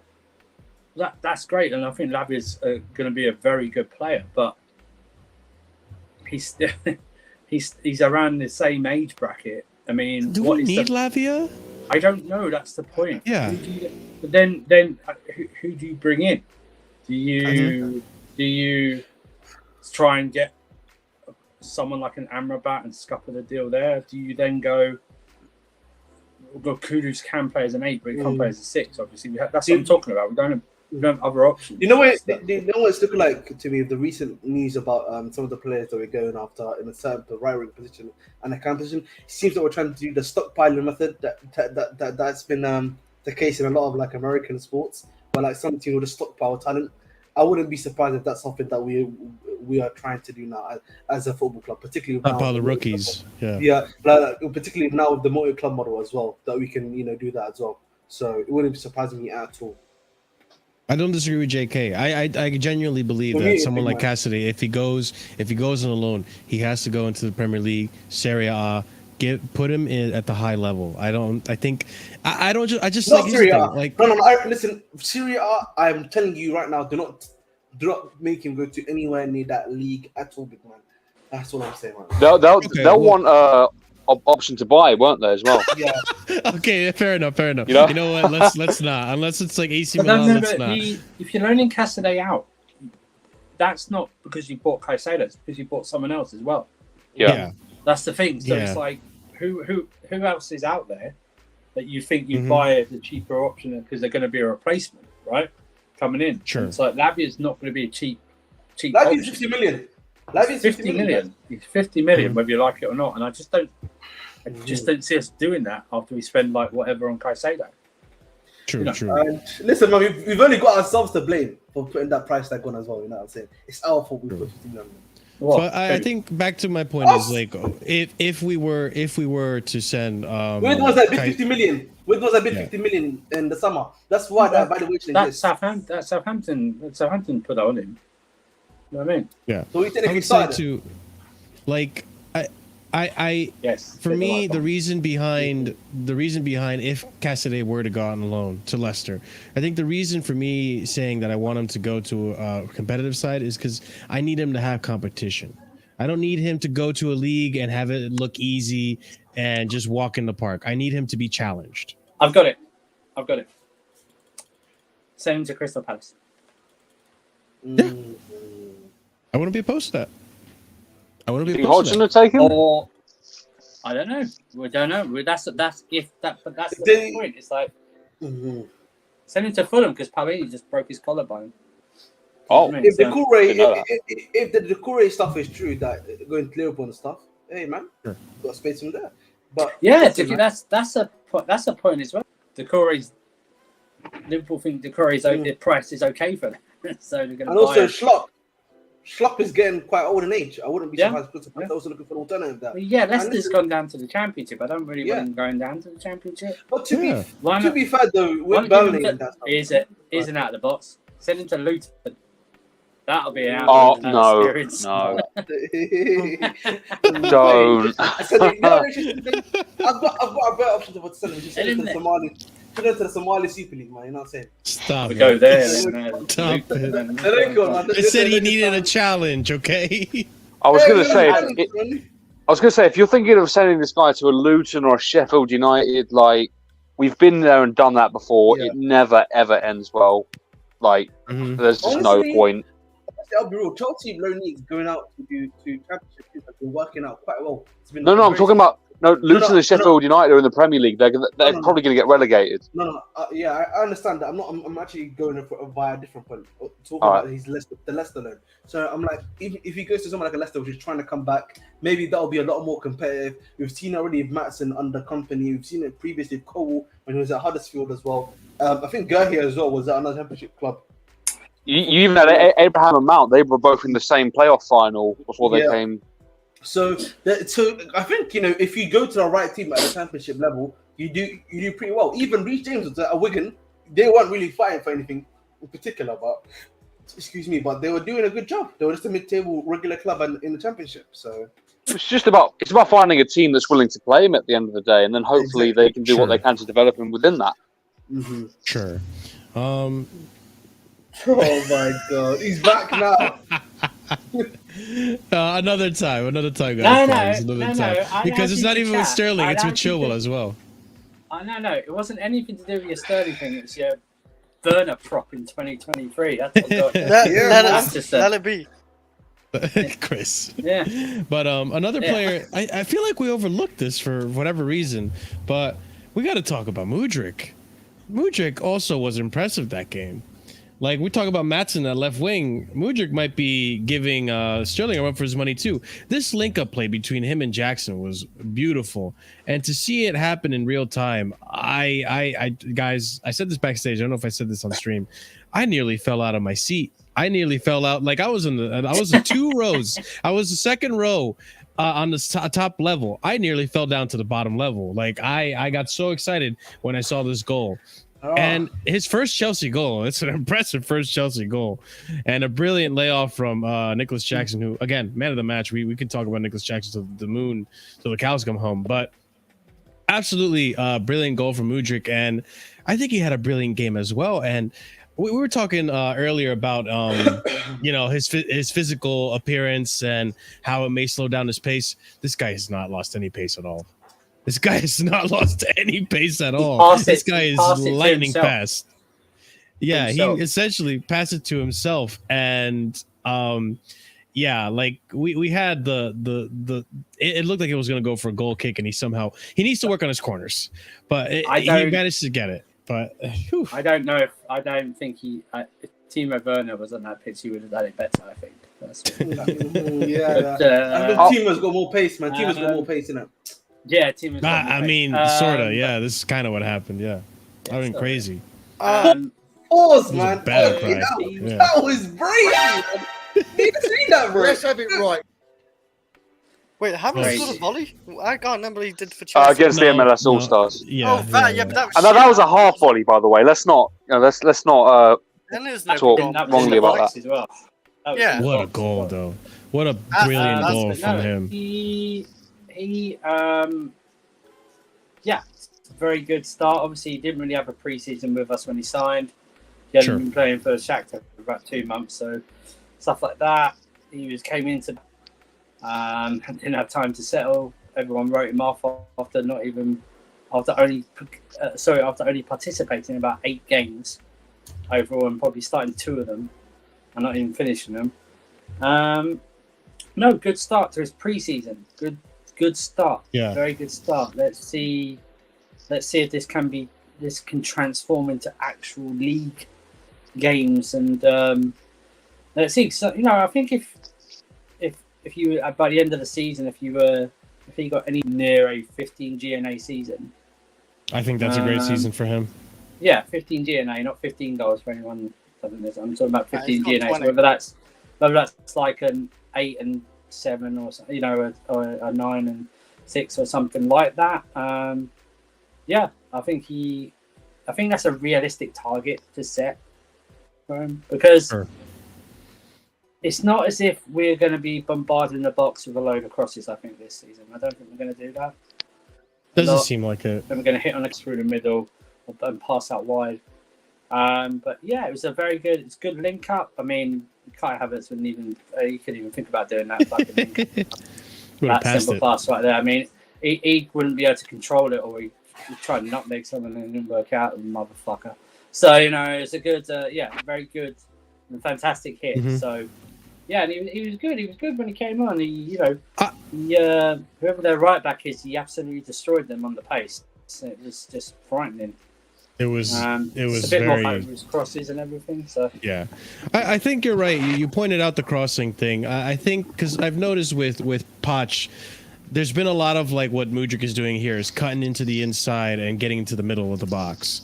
And he was doing it with Diego Moreira in the last game, and he was doing it this game with Casadei and whoever was on the right wing side as well with Sterling. Mudryk doing it right here.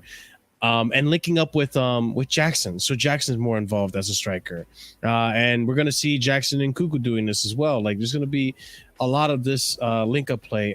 And I think I am very impressed with Jackson. I think he's been phenomenal with the link-up play, the stand-up, holding the ball off, and passing the ball to his teammate. And you could tell this goal meant a lot to Jackson as much as it meant to Mudryk. Like, it's only a preseason, but these guys are already fighting for each other. They're already like, it feels more of a team than it did last season.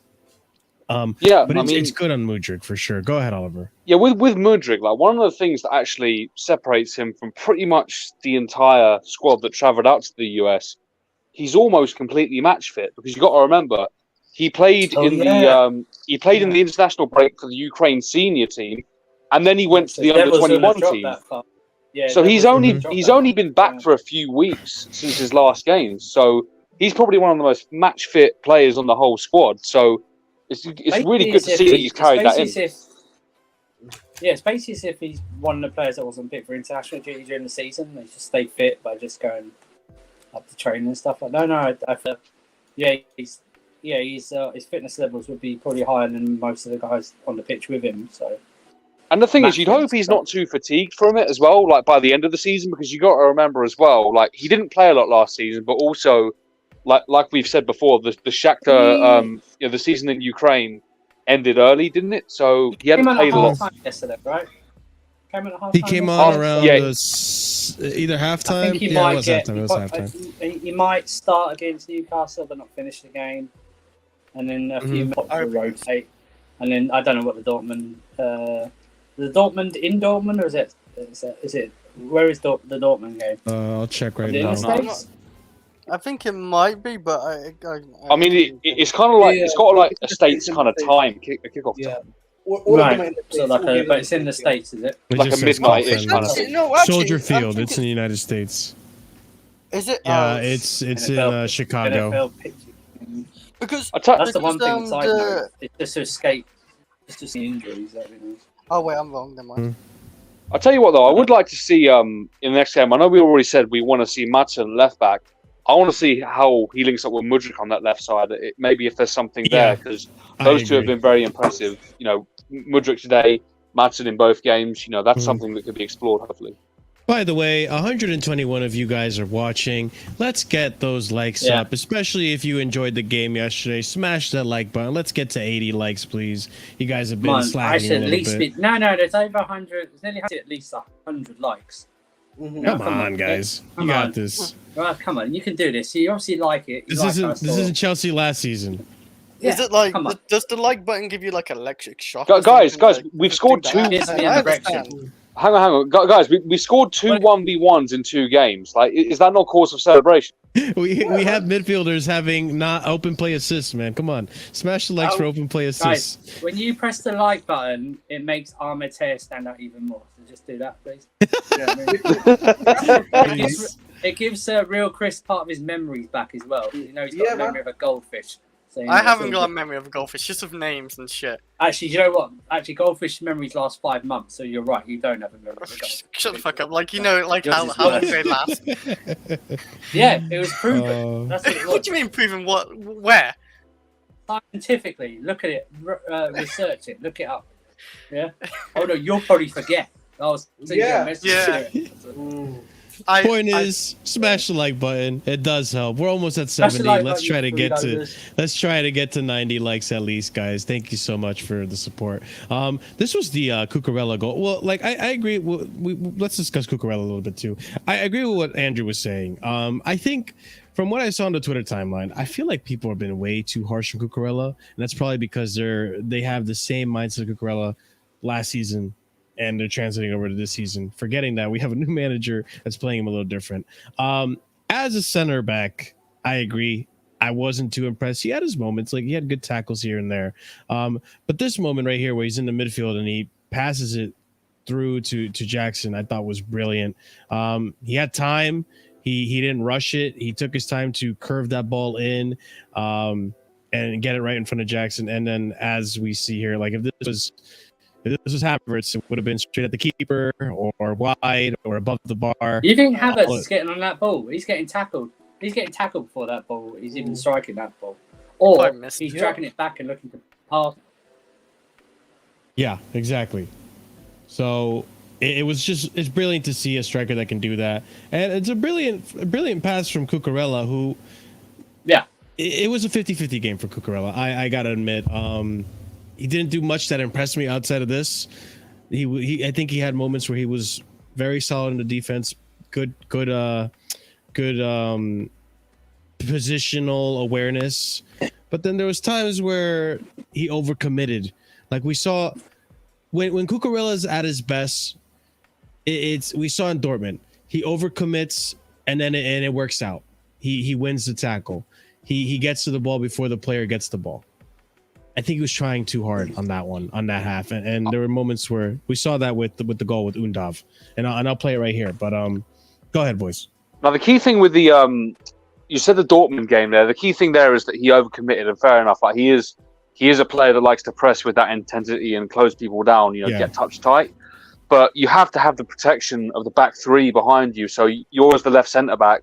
You need two other centre backs behind you and a left back to do that as well. And him playing as a centre back in the back two, that is never ever going to work. Just forget that instantly. Poch, never try that again. That experiment's over. Yeah, and actually, before I even play the Cucurella, the fourth goal that Cucurella was a part of, I will also say with Colwill here, this was the standout mistake that Colwill had. I'm not gonna rag on him too much about the other ones, but this is basically the play that led to the penalty. It was on. Yeah, Cucurella was there. I mean, he was there. It was unnecessary. You really got Mudryk as like a left wing back there, you know? Yeah, and he's come really far deep. It was rare for him to see him come back actually, because he didn't do it a lot. In all fairness, watching the game, he did it sometimes. And it was just like, again, like this is unnecessary. You weren't gonna win the ball here. Like it's on the right hand side. He goes in with the right foot. It's on the player's right foot as well. Like you weren't gonna get there. And you had Cucurella blocking it. Who got fouled there? Was that Pedro or Undav? It was Pedro. It was Pedro. Number 9 is Pedro. Pedro's not scoring there unless there's a ridiculous deflection. Like there's just no need to make the lunge there.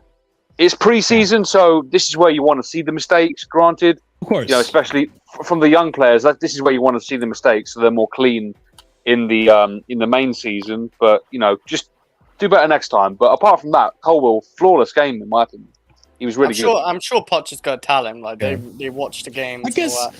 I guess the thing that triggers me about it is because he also did it in the U20 World Cup. Very, very similar type of foul. I don't think it was similar at all. I can't lie. Maybe not. I think this one was the one here against Brighton was far more blatant than the one against Spain. That's why. Sure, yeah. You know what? You're right. You're sure. Yeah, sure. I'm blaming Cucurella that lets it run. But regardless, like I mean, that's one thing I wanted to point out. Colwill, like again, I do want to see what that defense and what Colwill looks like when he has Maatsen on the left back and he has Mudryk on the left wing, because that's the thing with Colwill and his passing. He would just volley it over a long ball, pass it over, or a long through ball over to Chilwell, and Chilwell would be able to catch up. Imagine with Mudryk's pace, 1v1, like with the keeper. Like I could see that happening, and it's again, I would like to see that, and maybe we will see it. Who knows? Let's just fast forward real quick to right here. So again, the number 9 gets past who is that? 35 is Humphreys, right? I believe that was Humphreys. I'm trying to remember these. Bashir Humphreys, yeah. I'm trying to remember the numbers. But unfortunately, Chalobah and Humphreys get beaten here. That should not be happening. There's no reason why both of them should be going for the same player. Chalobah should be staying up here, and we should have Enzo getting a little closer to Enciso there. But, okay, that happens. And then you have Cucurella that overcommits, and this is where it costs him. So people are going to say Kepa probably should have saved that. It's just better awareness, bro. Just got to have better awareness, really. That's what I wouldn't say save. He should just maybe gave it a dive and see what happens. He might have dived too late because it was. He's in the 6-yard box. You know how I'm at Kepa. I don't blame him for that goal. Yeah. He's shooting inside the 6-yard box. Like, yeah, he could have dived, but he might have dived too late and still got it. But that's about it. Like, you're not going to really blame him. It's Cucurella's fault, really, isn't it? I think the only Yeah, I don't argument blame is you. that like it's quite a close shot to him. Like if it was like bottom corner, then fair enough. Like it's point blank, he's not going to do anything. But it's just a clown show all across the board anyway. I mean that defending just speaks for itself. All you got to do is watch it. And even if Cucurella was trying to go for the tackle, I mean, regardless, like this is a bad read right No, here. Like Marshall, not just Cucurella, all of them. Yeah, They were all of them, terrible. yeah, for sure. Yeah, this is just really bad defending. But then again, it was a makeshift backline at that point, wasn't it? Cucurella probably couldn't Yeah. see Yeah. my hair. He's got It was Cucurella kind of at centre back, makeshift. get Humphreys on. I think they had Cucurella at this centre-back, point in the game, Humphreys. it was Humphreys and Lewis Cucurella at Hall center was on, back, right? and Was Lewis Hall was on at this as well? point. Yeah, Chalobah Luigi was at right back, here, wasn't Lewis Hall's right here, and Chalobah's at right back. Exactly. Yeah. Mate, that's yeah. completely makeshift, so you can't read too much into it. This is where you've got to kind of put the context into it, I guess, with the preseason aspect. And I still, yeah, go ahead. but the issue I have is we were playing 10 men. Yeah, exactly.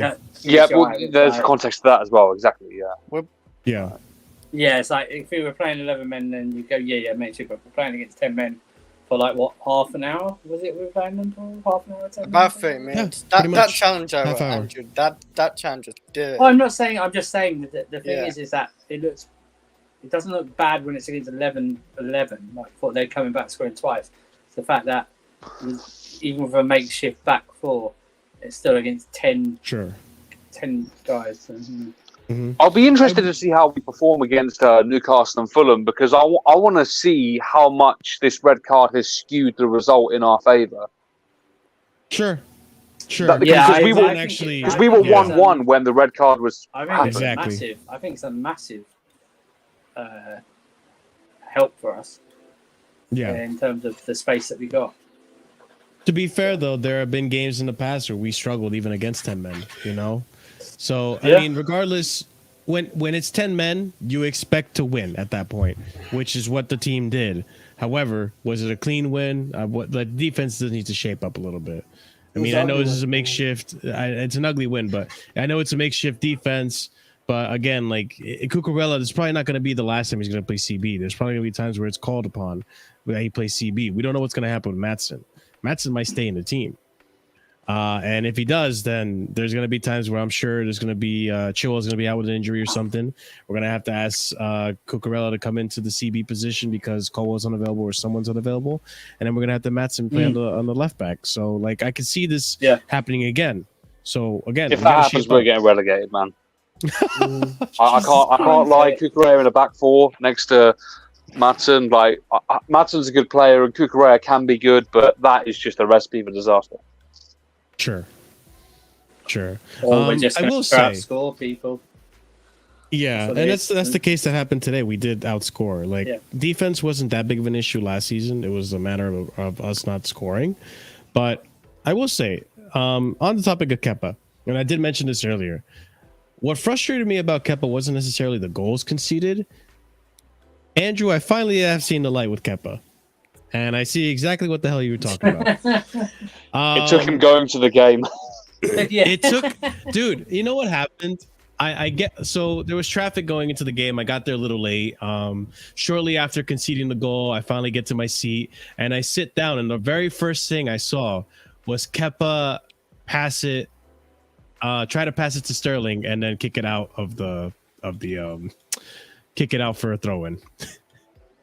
And do you like his back heel attempt? No. There was. Yeah, that's it. There was just multiple times. Kepa I'm did watching really well Kepa.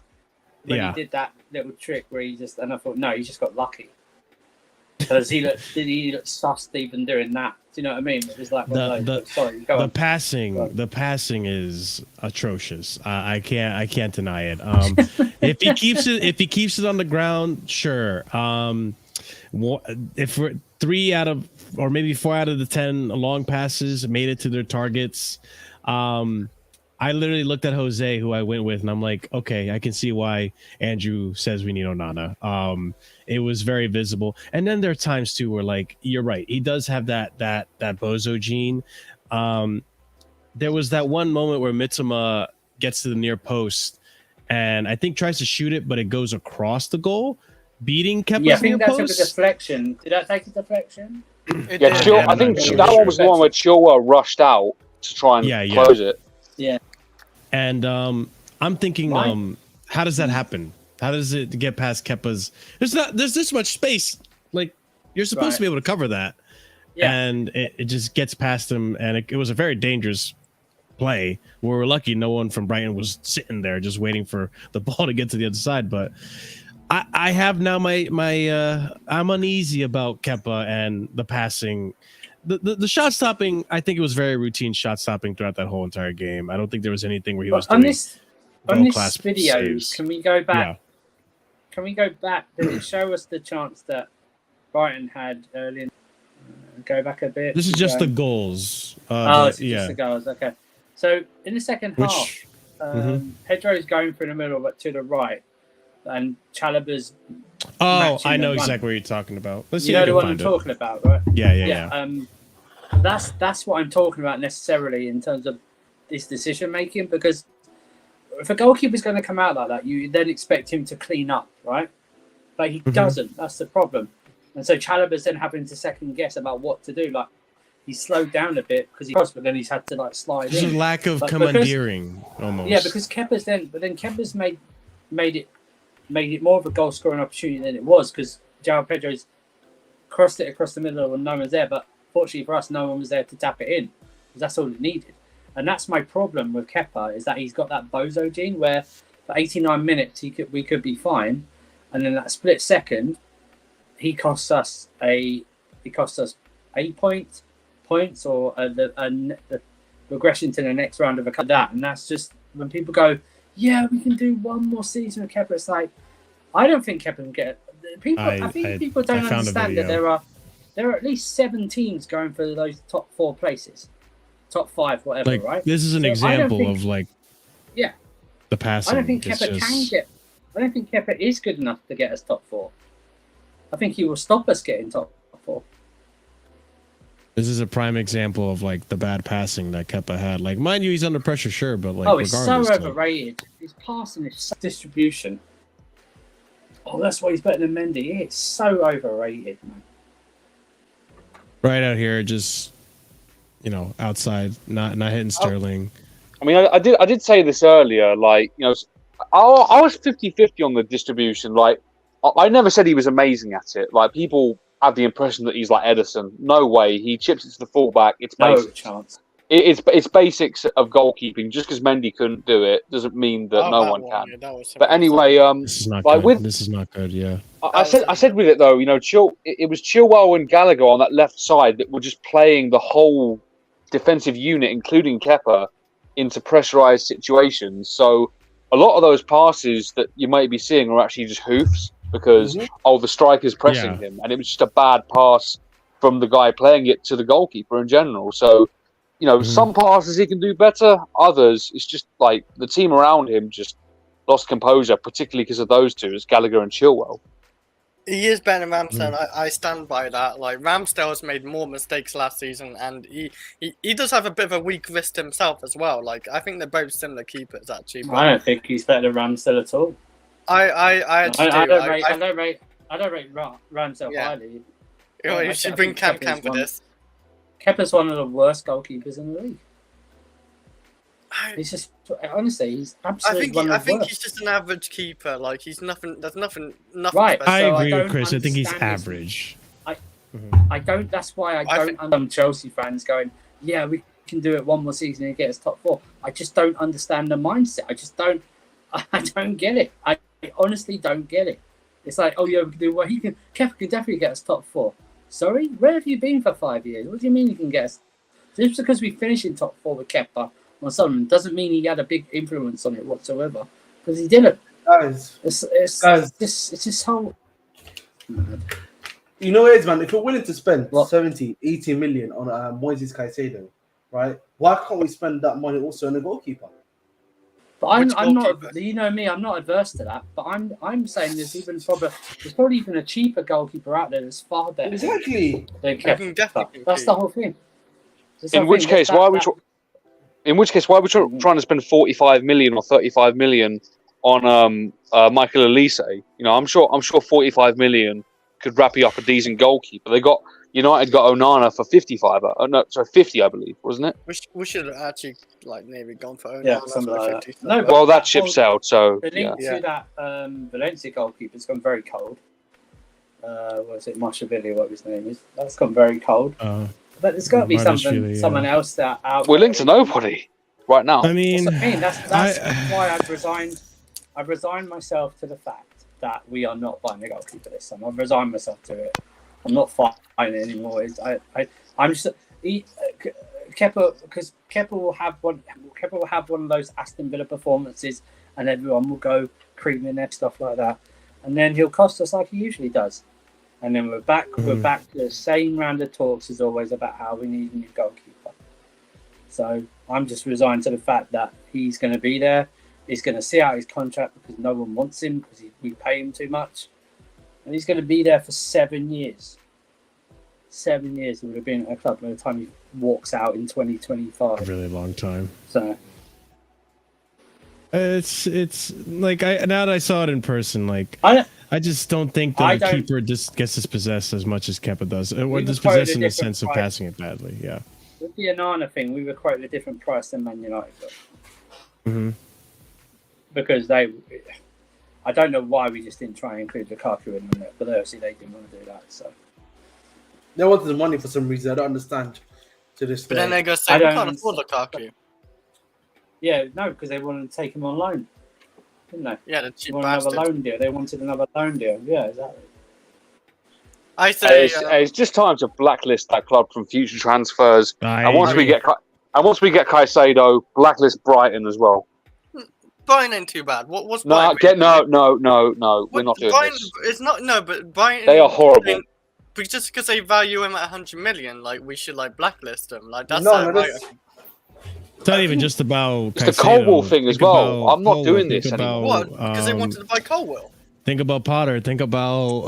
But that's not We their spoke fault. about The way they're speaking about our club is they also spoke not great. about I understand. About this game where you don't speak about another player like that while he's at another club. And actually, in the press conference, Zerbi goes, "I refuse to speak about other players," and then 5 seconds later, he goes, "Well, I want to have Colwell playing with Caicedo in my team next year." You don't do that. You just don't do that. Andrew, if that was Pochettino saying that we'd get cooked. Imagine Pochettino saying, "I want to see Caicedo in my team as soon as possible." Imagine all the newspapers going, "Oh my god, Pochettino's broken an oath or some bullshit like that." It's all shit. I do agree. Like like they would be attacking Chelsea for it. Yeah. Yeah, exactly. I just don't want to be around that club anymore. We give that club too much airtime. Like honestly, their fans have some of our fans on strings, and it's just embarrassing at times. Yeah, it's annoying, man. I want this deal to be done. Hopefully, we do get Caicedo. Hopefully, maybe he puts in a transfer request, something, man. Like, because this is just Honestly, getting absurd. It's taking too long. He said it needs to get done, but honestly, this week it has to get done. This week it has to get done. I'm gonna be. We're nearly halfway through our preseason games. Yeah, we have. It has to get done, guys. Yeah, the club's and he's not playing. That's the other factor too. He's not playing. So this is the player that we got to get into match fitness as soon as possible as well. Well, apparently he removed Brighton from his Insta account today. Oh. But not his Twitter account. Not his Twitter account. He's too fed to do that. Yeah. It's not called Twitter anymore. It's not. It's not. Absolutely. All I know is that if you're verified, you've got the blue tick, but you want to change your picture, they take the verification off, and then they decide whether your picture's good enough to put it back on again. They do. You can't even change your picture now without them deciding whether you're an ugly fucker or not. To be honest, That's why I'm keeping my picture always the same. Oh my days. I mean, on that note, I think that's it. Anyway, so it's all good. On that note, guys, smash those like buttons. Let us get to 90 likes. Let's get to 100 likes. I really, really do appreciate the support that you guys have shown us. We finally hit 2K, and thank you so much for that, every single one of you. And thank you for the panel for always coming to the shows and making this as 15 thorough. new subscribers this stream, so good. Let's go, man. I appreciate it, guys. We're on our way now to 3K. Let's get it. We're going to go ahead and and raid the homies over at Sarcasm City as usual. Show them some love by copying and pasting that raid message over to their channel when you get there. But guys, thank you so much for being here. I think as the week goes, hit the bell notification because you guys are going to be streaming more often this week. We got Casually Chelsea on Wednesday. We got the game reaction Thursday. And then we got Thursday, I believe. Yeah, Thursday. We're gonna react to the game Thursday because the game is on Wednesday. Yeah, I thought we were playing Thursday night. Oh. I'm telling you the plan now. No, So playing Thursday morning. Early. And we'll see what happens on the weekend because we have the game on Sunday. I'm going to be at the game. So it's going to be difficult to do a stream. We'll see. I'll try to set it up as best as possible. But that being said, smash those like buttons, guys. Make sure to check out the links in the description for everyone's content. Ahmed, Twitter. You got a live stream for the game this time. I overslept the last time. Yesterday, I actually genuinely overslept for some reason, so I had to take like a power. It nap. happens. They're late. So, but this time I will be doing the watch along for Chelsea Newcastle, which will be I think midnight 1:15 in the morning for us on a Thursday. Gotcha. Morning. Yes. But yeah, be sure to check that out, guys. Check out the links in the description for the Twitter, all that fun stuff. Be sure to leave a comment down below. Let us know what you thought about our analysis of the game, what you thought about the game itself. What do you think about Nicholas Jackson, Colwell, all these other players that played Brighton yesterday? And yeah, hit the bell notification. Don't miss out when we do go live. Smash the like button, subscribe, all that fun stuff, guys. Check out our memberships. Shout out to our proper casual members and higher. That goes to Winter Surfer, OG Turbo Jesus, Dark, Scott, and Adrian. And hopefully we'll get more members to join in so I can give you guys more shout outs. And shout out to Strasburg Steve, who's currently at the Newcastle game in Philadelphia, and I saw him yesterday. But yeah, hopefully anyone that's going to the Baltimore game, I will see you there on Sunday. Don't be shy, say hello. But that being said, guys, we'll catch you over on Sarcasm City. Copy and paste that raid message, and we'll see you over there. But anyways, guys, have a good night. Stay casual. Peace. Boom.